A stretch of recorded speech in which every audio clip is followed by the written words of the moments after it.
안녕하세요. 수학 강사 이태진입니다. 자, 이번 시간은요, 근과 계수의 관계에 관련된 내용. 2차 방정식 배우고 나면 여러 형태로 이제 활용할 수 있는 문제들이 등장을 하는데, 그 활용을 할 수 있는 문제들 중에서 앞으로 배울 2차 함수에 대한 내용이라던가 이런 다양한 부분과 연결시켜서도 생각해 볼 수 있는 중요한 활용 파트라고 할 수 있겠습니다. 그래서 근과 계수의 관계 그 첫 번째 문제를 보면서 또 오늘도 이야기 나눠보도록 할게요. 근과 계수의 관계 간단한 개념을 먼저 이제 정리를 해두자면, 다음 같은 2차 방정식의 두근을 알파 베타라고 했을 때 두근의 합과 두근의 곱을 그 계수의 모양으로 계수들로만으로도 쉽게 판단해낼 수 있다, 찾을 수 있다라는 거예요. 그래서 다음에 나와 있는 첫 번째 내용을 보게 되면 두근의 합은 마이너스 2차 항의 계수분의 1차 항의 계수, 두근의 곱은 2차 항의 계수분의 상수항, 이렇게 해서 우리가 이제 두근의 합과 곱을 구할 수 있는데, 이것은 결국 이제 어디서부터 출발하냐면 근의 공식에서부터 출발한다는 거죠. 근의 공식에서 만약에 서로 다른 두 개의 근을 알파와 베타라고 하고, 그 서로 다른 두 개의 근이 근의 공식에 의해서 지금 나와 있는 요 2차 방정식의 두 개의 근을 찾는다고 한다면, 하나는 2a분의 마이너스 b 플러스 루트 b제곱 마이너스 4ac랑, 요거 b제곱 마이너스 4ac 다 적을까요? 그 다음에 더하기 2a분의 마이너스 b, 그 다음 또 마이너스 루트 b제곱 마이너스 4ac, 이렇게 됐던 거죠. 그렇게 해서 더해놓고 나면 플러스 루트와 마이너스 루트가 각각 상쇄가 되고 마이너스 2a분의 2b가 되면서 약분하고 나니까 마이너스 a분의 b가 되더라, 그 얘기예요. 자, 그래서 이렇게 찾아냈던 거죠. 두근의 곱 알파 베타도 마찬가지랍니다. 그래서 지금 이 문제는 문제를 딱 보자마자 답을 찾을 수 있으니까 알파 베타 찾는 것까지 보고 답 바로 찾아보도록 할게요. 두근의 곱은 어떻게 될까요? 말 그대로 2a분의 마이너스 b 플러스 루트 b제곱 마이너스 4ac랑, 그 다음에 곱하기 2a분의 마이너스 b 마이너스 루트 b제곱 마이너스 4ac죠. 자, 이렇게 곱하게 되면 그 다음 결과가 분모는 4a제곱이 될 것이고요. 분자 같은 경우에는 합과 차의 곱의 형태가 되니까 제곱의 차가 된답니다. 그래서 b제곱 마이너스 b제곱, 근호가 풀려 나오면서 플러스 4ac가 되죠. 그래서 이렇게 b제곱이 지워지고 나면 4a가 약분되면서 a분의 c 이렇게 만들어지더라, 그 얘기예요. 해서 다음과 같이 나와 있는 이 내용은 근과 계수의 관계에서는 반드시 기억을 해줘야 되는 거고, 2차 방정식 두근을 알파 베타라고 했을 때 위의 공식을 이용해 합과 곱을 구하라. 합은 어떻게 될까요? 합은 마이너스 a분의 b가 되니까 7분의 6. 그런데 마이너스 6이니까 플러스 7분의 6 이렇게 되겠네요. 곱은 어떻게 될까요? 곱은 a분의 c 7분의 1 끝나죠. 그러니까 지금 나와 있는 것은 요 내용만 왜 그렇게 되는지만 판단이 되면 합과 곱을 이용해서 근과 계수의 관계 적용한 문제들을 풀어갈 수 있겠다라는 것이고요. 자, 그러면 다음 주어진 두 수를 근으로 하는 2차 방정식을 만들어라 그랬어요.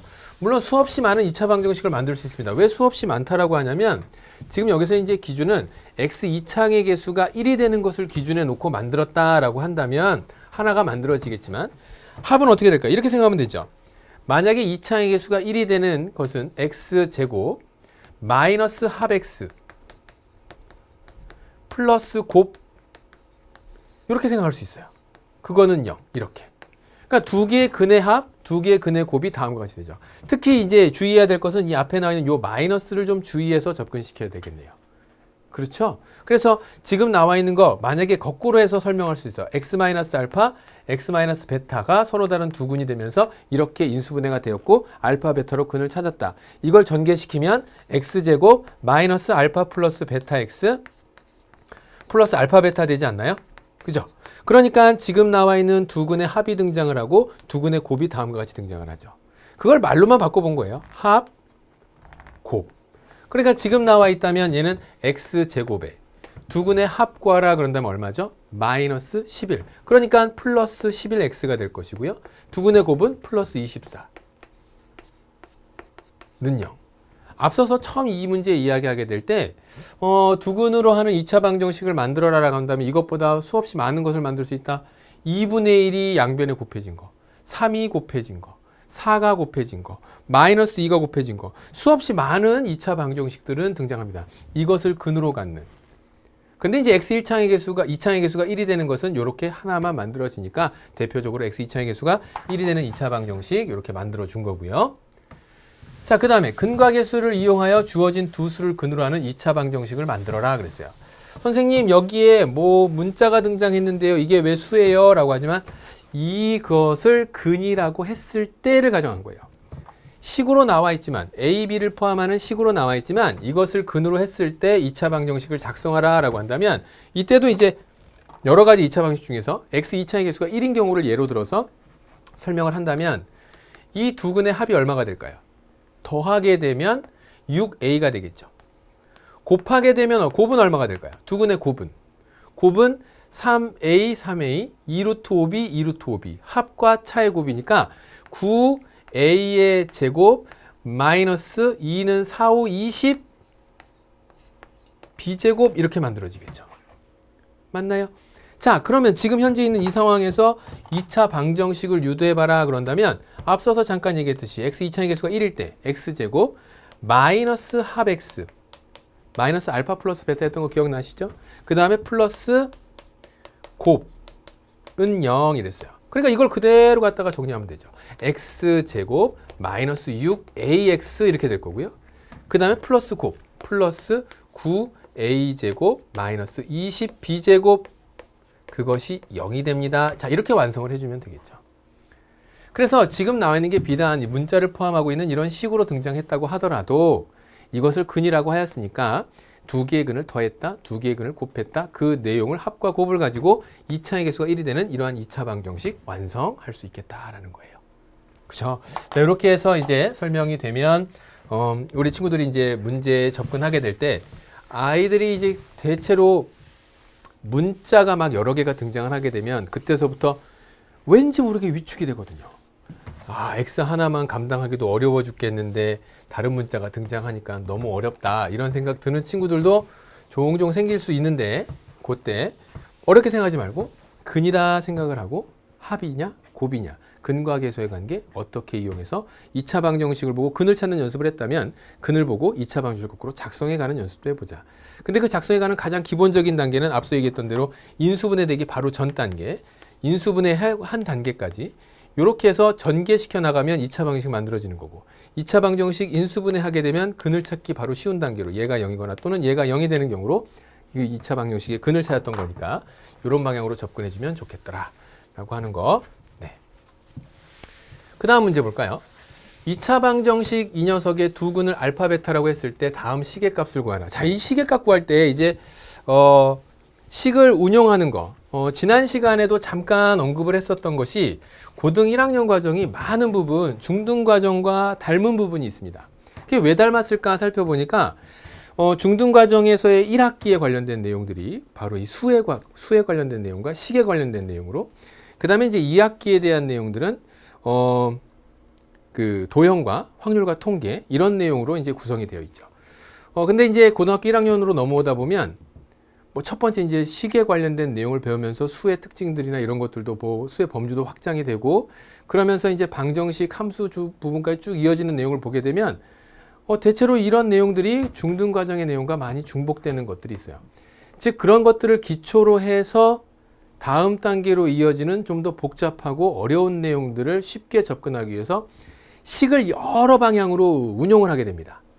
풀었다가 전개시켰다가 인수분해했다가 그러한 인수분해를 통해서 그 식 안에 들어가 있는 어떤 의미를 판단한다거나 그래서 이제 판별식 같은 2차 방정식에서 판별식 같은 것도 공부를 하고 그 다음에 같은 1차 방정식이라고 하더라도 어떤 때 특수한 해를 갖는 것인지 그 조건에 대해서 또 깊이 있게 탐구하기도 하고 결국 그 기반은 지금까지 공부했었던 그런 것을 기반에 두고 공부를 하게 되는 것이죠. 지금 나와 있는 이 내용도 알파를 구하고 베타를 구해서 대입을 하는 게 가장 첫 번째 드는 생각일 거예요. 만약에 근과 계수의 관계의 내용을 몰랐다면. 만약에 그렇게 하는 문제도 있어요. 하지만 지금 내용에서 이 근을 찾기가 쉬울까요? 아니면 근은 간단히 나오나요? 근이 간단히 나왔다고 한다면 갖다 집어넣고 풀어봐도 틀리진 않지만 지금 나와 있는 데에서는 근의 공식을 이용해서 풀 수 있는 방법밖에 없죠. 그죠?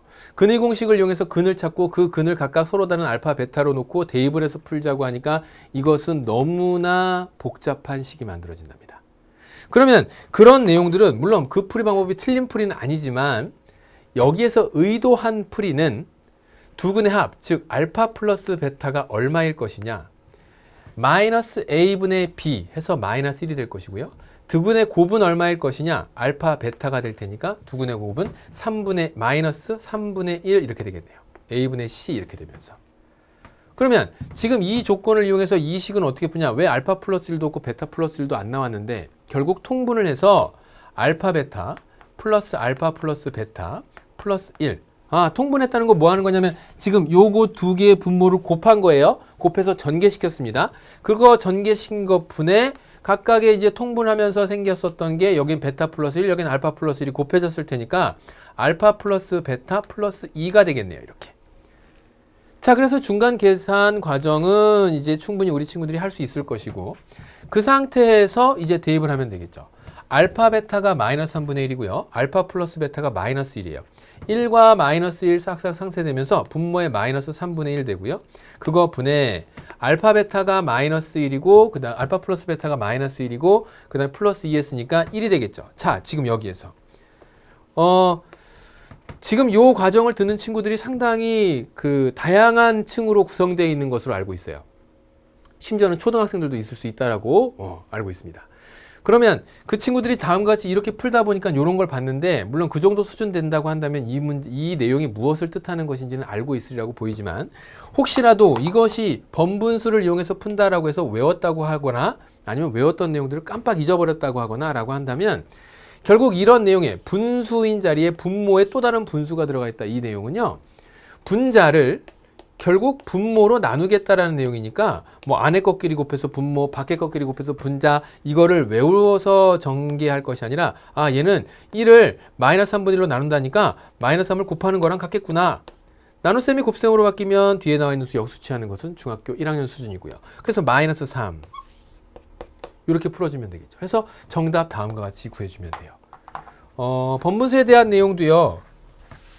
고등 과정으로 올라와서야 비로소 배운 것이 아니라 이미 그 전 단계에서 공부해서 하면서 등장할 수 있는 내용들을 만약에 분수라고 한다면 그랬을 때는 어떻게 해결해야 되지? 분수의 본래에 갖는 그 의미만 판단한다면 쉽게 해결할 수 있다는 거죠. 자, 그 다음에 이제 두 번째 마찬가지예요. 이런 2차 방정식의 두 근의 알파 베타라고 했을 때 다음 식의 값을 구하라. 이런 4제곱이 나왔다면 어떻게 해결해야 될까요? 지금 이 식을 이제 앞서 얘기했던 대로 통분부터 먼저 해본다면 알파 베타의 전체 4제곱이 될 것이고요. 그 다음에 얘는 알파 4제곱 플러스 베타 4제곱. 물론 베타 4제곱 플러스 알파 4제곱이라고 쓰겠죠. 그런데 지금처럼 썼다고 해서 틀린 내용은 아니지 않습니까? 그래서 다음처럼 이렇게 정리를 해놓으면 알파 플러스 베타가 마이너스 5가 되고 알파 베타가 마이너스 1이 되는 것까지 찾았는데 이 4제곱은 마이너스 1 갖다 대입하게 되면 마이너스 1의 4제곱이니까 1이 되겠구나. 결국 이것은 알파 4제곱 플러스 베타 4제곱을 접근하면 되는데 그 4제곱은 어떻게 찾는가? 근각에서에서 가장 많이 등장하는 것은 무엇과 연계되는 것이냐면 바로 곱셈 공식의 변형하고 연결되는 게 많이 있어요. 그게 바로 뭐냐면 알파 플러스 베타의 전체 제곱에서 마이너스 2알파 베타 하게 되면 이게 뭐라 그랬죠? 옳지. 알파 제곱 플러스 베타 제곱 된다고요. 이걸 그렇게 많이 활용해요. 얘가 만약에 마이너스가 됐다라고 한다면 이게 마이너스가 됐다라고 한다면 플러스 2알파 베타면서 알파 제곱 똑같이 알파 제곱 플러스 베타 제곱 되는 거죠. 알파 제곱 플러스 베타 제곱. 그래서 지금 이런 관계의 곱셈 공식의 변형이 제일 많이 활용이 되는 내용이어서 곱셈 공식의 활용편에서 요 내용을 혹시 이제 잊어버린 친구들이 있다면 한 번쯤 더 언지를 해주면 좋을 것 같고요. 근데 여기 이제 4제곱이네요. 결국 이 4제곱은 어떻게 풀어갈 것이냐? 알파 제곱 플러스 베타 제곱의 전체 제곱에서 마이너스 2 알파 베타의 알파 제곱 베타 제곱에 해당하는 알파 베타의 제곱을 빼주면 되겠구나. 라는 거예요. 그러면 지금 여기까지 풀었었던 내용 알파 플러스 베타의 제곱 5, 25에서 마이너스 2알파 베타에 해당하는 2 곱하기 마이너스 1을 하게 되면 즉 27이 바로 뭐가 된다고요? 알파 제곱 플러스 베타 제곱이 되는 거죠. 그런데 알파 제곱 플러스 베타 제곱에 해당하는 요 녀석을 다시 한 번 더 뺍니다. 그러니까 요 내용 보게 되면 요 알파 제곱 플러스 베타 제곱이 27이니까 27의 제곱에서 마이너스 2 알파 베타의 제곱. 그러니까 2 알파 베타면 알파 베타가 얼마니까? 마이너스 1이니까 마이너스 1에 제곱하니까 1이죠. 거기서 2를 빼주면 되는 거죠. 이렇게. 되셨나요? 그래서 지금처럼 이렇게 계산하게 되면 다음에 나는 27제곱 마이너스 2 하게 되니까 답은 얼마? 727 이렇게 해서 수의 계산으로 정리하면 되겠네요. 27제곱 하고요. 자, 지금 이렇습니다. 그러니까 지금 문제 상황들을 보게 되면 수가 조금 커진다. 거듭 제곱되는 상황이 생겼다. 라고 하면 실제로 그 각각의 수를 찾아서 그만큼을 거듭 제곱하는 것이 아니라 근과 계수의 관계를 이용하고 그 다음에 곱셈 공식의 변형에서 봤었던 내용을 조금 더 활용을 해서 문제의 접근을 쉽게 해결할 수 있겠구나라는 거죠. 자, 다음 나오는 문제 볼게요. 2차 방정식이 있는데 그것의 두근은 알파 베타라고 했습니다. 그랬을 때 다음 나와 있는 이것을 두근으로 하는 2차 방정식을 만들어라. 자, 우리는 알파 플러스 베타까지 유도가 가능해요. 현재 바로 나오죠. 마이너스 a분의 b 하니까 1입니다. 알파 베타는 얼마 나와요? 1 나와요. 아니 그걸 가지고 이걸 두근으로 하는 2차 방정식을 어떻게 구하니? 알파 집어넣고 베타 집어넣어야 되지 않겠니? 라고 생각할 수도 있는데 사실 우리는 이 두근을 근으로 하는 2차 방정식은 두근의 합, 즉 알파 플러스 1분의 1 플러스 베타 플러스 1분의 1 이것이 바로 뭐가 되고요? 합이 되겠죠. 새로 만들어지는 2차 방정식의 합. 2차 방정식을 이걸 두근으로 하는 합. 그 다음에 곱은요.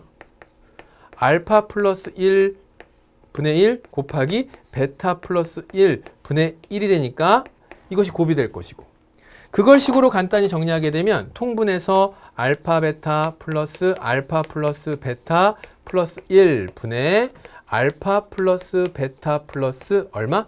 2가 되겠죠? 더하니까요. 얘랑 분자해서 더해지지 않습니까? 그럼 이것은 얘 또한 곱하니까 이것은 분모가 알파 베타 플러스 베타 플러스 1분의 1. 자, 이거는 곱이에요. 곱이니까 이렇게 분자끼리 곱하고 분모끼리 곱해서 각각 분자 분모로 적어주면 되겠죠. 그렇게 해서 만들어진다면 이제 내가 활용할 수 있는 이 녀석들을 정리하면 된답니다. 볼까요? 그렇게 되면 알파 베타 1이죠. 알파 플러스 베타 1이죠. 1 더하기 1 더하기 1 3분의 얘는 얼마인가요? 알파 플러스 베타가 1 더하기 2가 되니까 3. 그래서 이건 얼마? 1이 되죠. 다음 이것은요. 알파 베타 1 알파 플러스 베타 1 더하기 1이니까 3분의 1 되겠죠. 그러니까 두 근의 합, 2차항의 개수가 1이 되는 x제곱 마이너스 두 근의 합 x, 마이너스 합 x 플러스 두 근의 곱 3분의 1은요. 즉 얘네 둘을 두 근으로 하는 2차 방정식은 2차항의 개수가 1인 상황에서 다음과 같은 2차 방정식으로 만들어진다라는 거예요. 됐죠? 해서 지금 이 문제 여기 나와 있는 것처럼 이 문제에 x제곱의 개수는 1로 한다라고 했어요. 그래야 이제 유일한 답인 다음과 같은 식이 만들어지고 x제곱의 개수가 어떤 특정한 수로 정해진다고 했을 때는 그것을 정하기 위해서 만약에 x제곱의 개수가 2가 되라, 2차의 개수가 2가 되라 그러면 양변에 2를 곱한 상태의 내용 또는 3을 곱한 상태의 내용으로 개수를 정수 쪽으로 유도할 수 있는 그런 문제가 될 수도 있고요. 자, 그 다음 문제 볼게요. 2차 방정식에 대한 내용 나왔고요. 각각의 근보다 이 작은 수를 근으로 할 때 a, b의 값을 구하라. 우리 친구들이 문제에 접근하다 보면 제가 이제 찾은 것 중에 하나가 문제를 잘 안 읽어요. 그러면서 제일 많이 하는 말이 몰라요. 이거예요. 어디를 모르니? 몰라요. 그래서 질문할 것이 있으면 자기가 풀어서 선생님께 가져와서 질문을 하거라 라고 이제 이야기를 하면 아이들이 지금처럼 문제를 채 읽지도 않은 상태에서 질문거리를 가져오다가 제가 이야기한 문제를 읽어보고 문제를 풀어서 갖고 오거라 라고 하는 게 질문하러 나오면서 이렇게 읽죠. 그리고 다시 돌아 나오다가 들어가요. 왜 들어가니? 그러면 알았어요. 그래요. 나오면서 읽은 거예요. 문제를. 2차 방정식 이것의 각각의 근보다 이 작은 수를 근으로 할 때, 그러니까 이것의 각각의 근보다 이 작은 수. 그래서 지금 나와 있는 요 식의 각각의 근을 알파, 베타라고 하는 거예요. 그러니까 무엇이 나오고 내가 찾아야 되는 것이 무엇인지 모른 채 그저 눈에 익숙한 문제들만 보았었다면 그때 문제 상황이 발생하죠. 제일 먼저 해야 되는 건 문제를 읽어야 됩니다. 문제가 뭔지 알아야죠. 알파, 베타라고 하고 그러면 그거보다 2 작았으니까 알파보다 2 작은 거 알파 마이너스 2로, 베타보다 2 작은 거 베타 마이너스 2로. 그것을 두근으로 하는 2차 방정식이 바로 뭐냐면 x제곱 플러스 ax 플러스 b는 0이 됩니다. 그 얘기예요. 이 두 개의 근이 바로 이 2차 방정식의 근이다. 그 얘기죠. 그럼 이거는 얘를 통해서 그 조건을 정리하게 되면 알파가 얼마고 알파 플러스 베타를 찾죠. 알파 플러스 베타가 얼마고요? 2가 되는 거고요. 알파 베타가 얼마고요? 마이너스 5가 된다. 그 얘기예요. 자, 그러면 우리는 이때 A라고 하는 건 이 두 근의 합이라고 그랬어요. 합과 관련돼 있다 그랬어요. 그래서 알파 플러스 베타 마이너스 4 두 개를 더한 거예요. 그것이 뭐가 된다고요? 마이너스 2차의 개수분의 1차의 개수. 그래서 마이너스 A. 그 다음 두 근의 곱은 알파 베타 그 다음에 마이너스 2의 알파 플러스 베타. 자, 이것 또한 알파 베타 마이너스 2알파 마이너스 2베타 플러스 4. 조금 전에 얘기했던 마이너스 2알파 마이너스 베타가 이렇게 묶여져서 계산이 된 거고요. 그것은 얼마? B가 됩니다. 그 얘기죠. 이제 뭐 하면 돼요? A, B 찾을 때 갖다 집어넣기만 하면 되죠. 알파 플러스 베타 얼마라고요? 2. 그래서 2 마이너스 4는 마이너스 2. A는 그래서 얼마? 2가 되겠죠. 마이너스 A가 마이너스 2가 되니까 B는 얼마일까요? 갖다 집어넣으면 된다 그랬어요. 이거 마이너스 5. 마이너스 2 곱하기 2 플러스 4. 플러스 4 마이너스 4 지워지고 B는 마이너스 5 이렇게 쓰겠네요. 그래서 A는 2, B는 마이너스 5. 근데 제일 많이 하는 일은 뭐래요? 이것의 각각의 근보다 2 작다. 그러니까 얘의 근을 찾아야 2를 작게 해서 얘랑 비교하려고 하는데 사실 이것을 이렇게 하고 거꾸로 이렇게 비교해야 되겠죠. 그게 훨씬 더 빠르겠죠. 그죠? 그래서 우리 친구들이 문제에 접근하게 될 때 제일 첫 번째 해야 되는 그리고 항상 잊지 말아야 되는 가장 중요한 습관, 문제를 읽자. 공부 어떻게 하면 잘할까? 문제 어떻게 하면 잘 풀까? 라고 물어보면 잘하면 되죠. 열심히 하면 되죠. 라고 얘기하는 우리 제자들에게 문제를 먼저 정확히 읽어내는 연습부터 하자. 라고 안내하곤 합니다. 자, 다음 문제는요. 2차 방정식 이것의 두 근을 알파와 2알파라고 했을 때 알파와 K 값을 구하라. 자, 지금 여기에 나와 있는 거 두 근을 알파와 2알파라고 했어요. 그럼 이제 근과 계수에 관련된 내용들을 지금 쭉 공부하고 있는데 두 근의 합 3알파가 되겠죠? 3알파는 뭐가 됩니까? 네, K, 마이너스 K가 됩니다. 마이너스 K. 두 근의 합은 마이너스 K가 되고 두 근의 곱은 2알파 제곱이 되겠죠? 2알파 제곱은 두 근의 곱이니까 A분의 C 해서 12가 된답니다. 결국 알파 제곱이 뭐가 되나 살펴봤더니 네, 6이 되는 것을 알 수 있겠죠. 이때 알파와 K의 값을 구하라 라고 했어요. 자, 그럼 이때 이제 알파와 K 값을 구하기 위해서 내용을 정리를 해보면 알파는 얼마가 나올까요? 이건 알파에 관한 간단한 2차 방정식이죠. 그죠? 제곱근을 이용한 2차 방정식의 풀이 제곱해서 6이 되는 것, 그래서 6의 제곱근이 알파가 되니까 6의 제곱근은 플러스 마이너스 루트 6, 그래서 알파가 플러스 마이너스 루트 6. 알파가 플러스 마이너스 루트 6이라고 한다면 알파 대신에 플러스 마이너스 루트 6 집어넣으면 마이너스 K가 플러스 마이너스 3 루트 6 이렇게 되겠네요. K 값 찾으면 되니까 K는 어떻게 된다고요? 옳지. 마이너스 플러스 3 루트 6 이렇게 되겠네요. 그래서 지금 나와 있는 요 내용을 정리할 때는 다음의 내용처럼 알파가 루트 6이 되게 되면 루트 6일 때 알파가 루트 6이면 K는 마이너스 3 루트 6 그리고 알파가 마이너스 루트 6이면 K는 플러스 3 루트 6 이렇게 해서 정리해주면 물론 이제 이렇게 써놓고 나서 복부 동수 이렇게 써도 되는데요. 이렇게 써도 무방하겠다라고 하는 거 정리하겠습니다. 자, 그 다음 2차 방정식이 서로 다른 두 양의 실근 알파, 베타를 가질 때 실수 m의 값의 범위를 구해라. 밑줄 한번 쳐볼게요. 여기서 여태까지 보았던 것과는 조금 다르게 어떤 내용이 등장을 하냐면요. 단순하게 이제 두근의 합과 곱을 이용한 근과 계수의 관계뿐만 아니라 근을 이용한 어떤 범위를 구하라 그랬는데 여기 서로 다른 두 양의 실근 알파, 베타를 가질 때 그랬어요. 그런데 구하라고 한 건 m의 값의 범위를 구하라 그랬죠. 한번 생각해 볼까요? 알파 플러스 베타. 당연히 0보다 크겠죠. 양의 실근이니까. 그래서 직접 봤더니 알파 플러스 베타는 마이너스 a분의 b로 2가 나오는 걸 알 수 있어요. 아, 당연히 얘가 2가 되니까 0보다 크네. 근데 m의 값의 범위를 구해야 되죠. 그러면 서로 다른 두 양의 실근이라고 한다면 양수끼리 곱하면 뭐 나오죠? 양수 나오죠. 그러니까 알파, 베타의 곱을 살펴보았더니 이게 어떻게 되냐면 a분의 c가 돼요. 그래서 마이너스 m 플러스 1이 되니까 이것이 0보다 크답니다. 그래서 지금처럼 정리를 해놓고 나니까 아, 그러면 m은 작구나 1보다. 자, 이렇게 쓰고 나왔더니 땡 하고 틀렸대요. 왜 이런 일이 벌어졌을까요? 분명히 나는 두 양의 실근이라고 하는 것을 잘 살펴서 다음과 같이 이런 답을 적었는데 왜 여기에서 또 다른 게 하나 더 추가적으로 들어갔을까? 자, 이거 고민해 볼 만한 여지가 있습니다.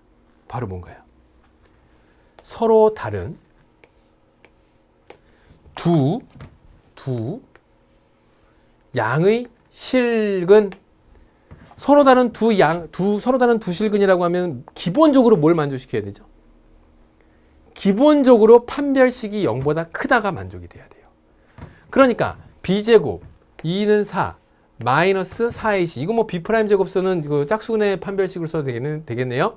1 b제곱 b' 제곱 마이너스 ac. 그러면 플러스 m 될 것이고 마이너스 1 되죠. 그게 0보다 어때야 된다고요? 커야 된다고요. 지워지고 나니까 아, m이 0보다 커야 되는구나.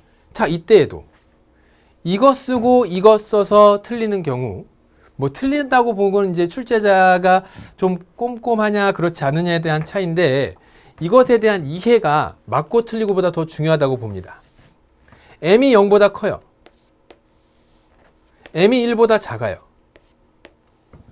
그러니까 우리 친구들이 한 번쯤이라도 이런 수직선과 화살표를 기본적으로 그려만 보았다고 하더라도 이 두 개의 조건을 동시에 만족시키려면 이 범위구나 라고 하는 걸 알 수 있을 텐데 자기는 머릿속으로 했다고는 하지만 그죠? 이렇게 써서 반드시 아, 이 두 가지 조건을 동시에 만족시키는 건 0보다 크고 1보다 작은 0과 1 사이가 돼야 되겠구나 해서 문제를 꼼꼼히 잘 읽는 것만으로도 정말 맞춰낼 수 있는 문제는 확 늘어난답니다.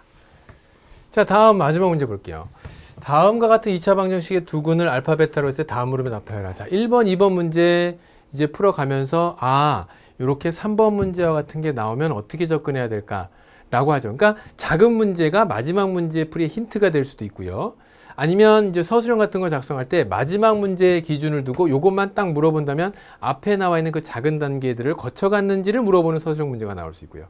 그래서 지금 같은 문제를 이제 만약에 상황에서 딱 요 문제만 봤다라고 한다면 어떻게 해결해야 될까?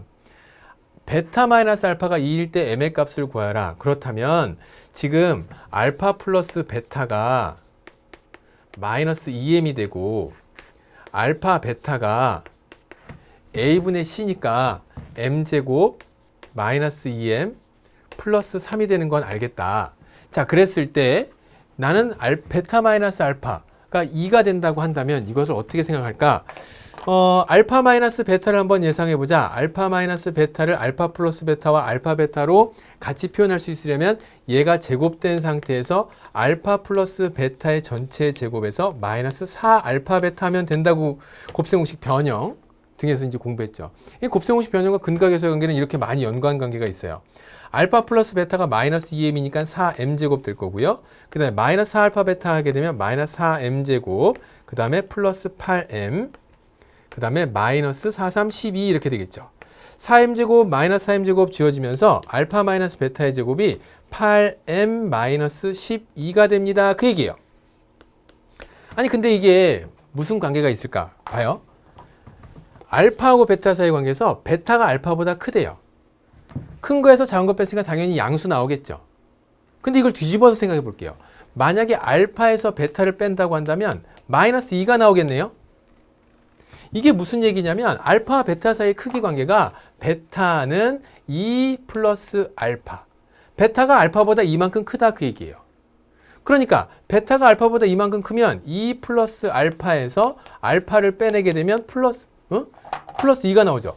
베타 마이너스 알파가 2가 되고 알파 마이너스 베타. 알파에서 베타인 2 플러스 알파를 빼내게 되면 그게 2가 요거 얼마가 나올까라는 거죠. 얘 지워지고 나면 마이너스 2 되지 않겠습니까? 그러니까 알파 마이너스 베타라고 하는 것은 마이너스 2가 되겠구나. 그러니까 알파 마이너스 베타의 제곱이 마이너스 2라는 소리구나 라고 하는 걸 이건 내용을 통해서 볼 수 있어요. 이거를 식을 만들어서 설명을 하자면 이렇게 설명할 수도 있고요.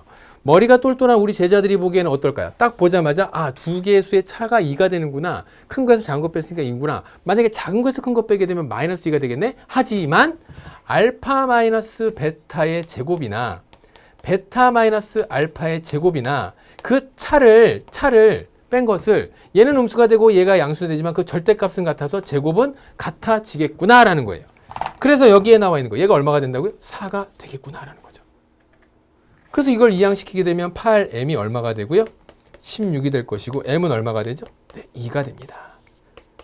그래서 베타 마이너스 알파가 2라고 주어졌던 것이 이 안에 들어가 있는 숨은 뜻, 이걸 말로 바꿔서 설명했을 땐 어떤 뜻을 포함하고 있는지만 안다면 그래서 이제 2번까지 풀었었던 내용으로 쉽게 문제를 해결해 볼 수 있겠죠.